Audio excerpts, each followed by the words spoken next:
Елена Д. Спасибо, что вы есть. Спасибо, что вы смотрите.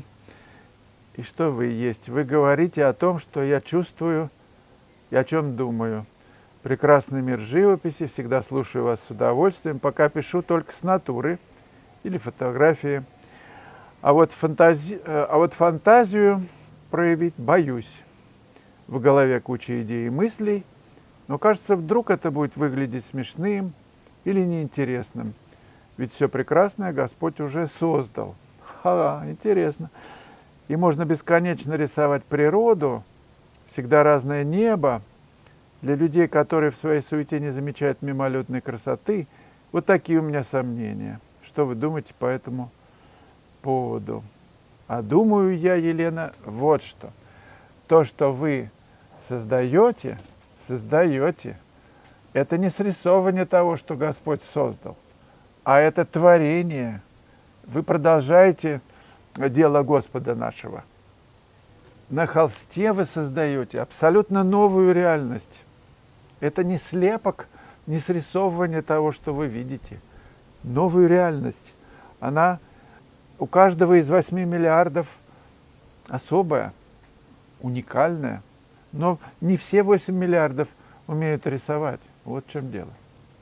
И при грамотном подходе к живописи, да еще и эмоциональном, эта реальность может быть даже лучше, чем то, что мы видим. Один импрессионист сказал об этом. Я не помню, кто знает, кто это сказал. Ну, скажите, пожалуйста.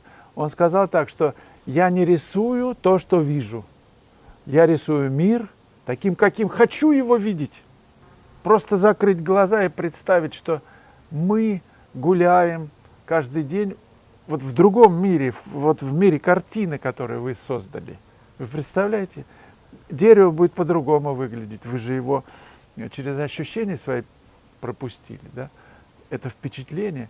И представляете, если бы мы гуляли такое путешествие, может быть, когда-то в будущем это вообще случится, что мы переходим в какую-то вот в реальность одного художника, идем, живем в ней, не знаю, может быть, там месяц или день, или просто экскурсию.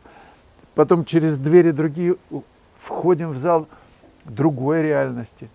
Ну, что-то подобие сейчас делается, когда картинки там показывают на выставках там Ван Гога или еще кого-то. Но это картинки, а если бы это была живая реальность, новая реальность. При таком подходе живопись расцветает у каждого, потому что подход-то изменен, другой. Это не копирование природы, а это сочинение.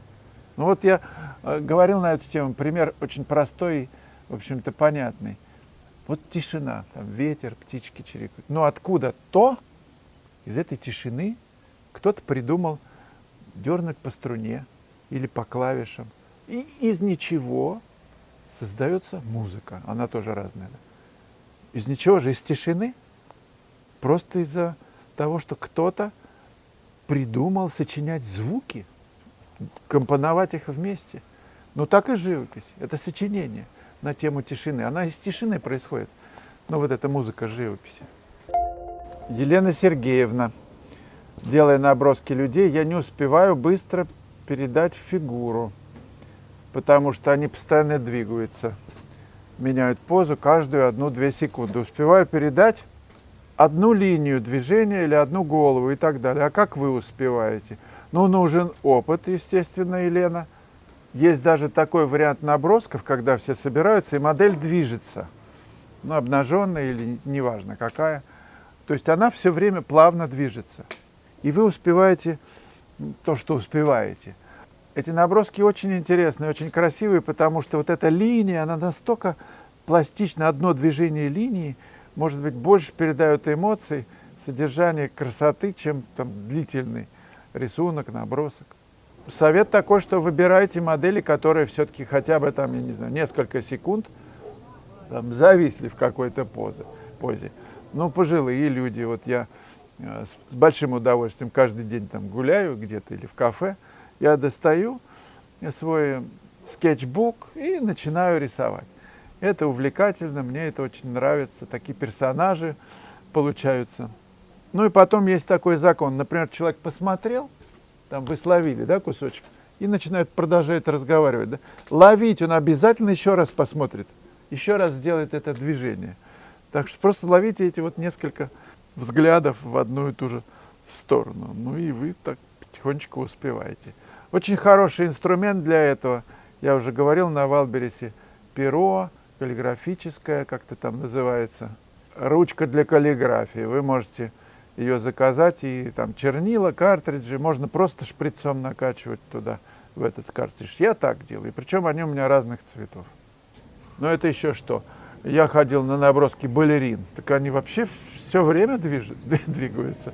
Ну, то, что успеваешь словить, и в памяти держишь вот это движение и реализуешь. Они не повторяют его. Ну или повторяют, надо торопиться. Ну и для того, чтобы рисовать быстро, нужно рисовать долго. То есть длительный рисунок – это изучение формы. И набросок – это всегда квинтэссенция того, умеет ли художник рисовать или нет. По наброскам это видно, знает ли он форму или нет. Да, и помните о том, что линия живая, вот она, пусть она живет, то есть где-то она сильная, такая мощная, где-то она пропадает. Вот пусть рисунок будет наполнен вот этой живостью таких разнохарактерных линий. С разным нажимом нужно их делать, и это будет очень классно. Друзья, продолжается набор на живые весенние классы. С 9 по 13 апреля мы поедем в Плес. С 1 мая по 5 мая будет класс на озере Гарда. Будут новые и очень интересные локации, приезжайте. С 7 по 11 мая я жду вас в Риме. Мы будем рисовать водными красками, я буду писать акварелью, темперой. Это будет незабываемый класс, лучший город на Земле. Записаться на все мои классы можно на сайте, либо присылайте мне письмо в WhatsApp, либо на почту, куда хотите, в соцсети, в Telegram. Друзья, напомню еще об акции сумасшедшей весенней, которая завершится 12 марта. 60% скидка на все мои видеоуроки в школе. Вы нажимаете кнопочку «Купить какой-то урок», и акционная цена появится после, там, в корзине уже.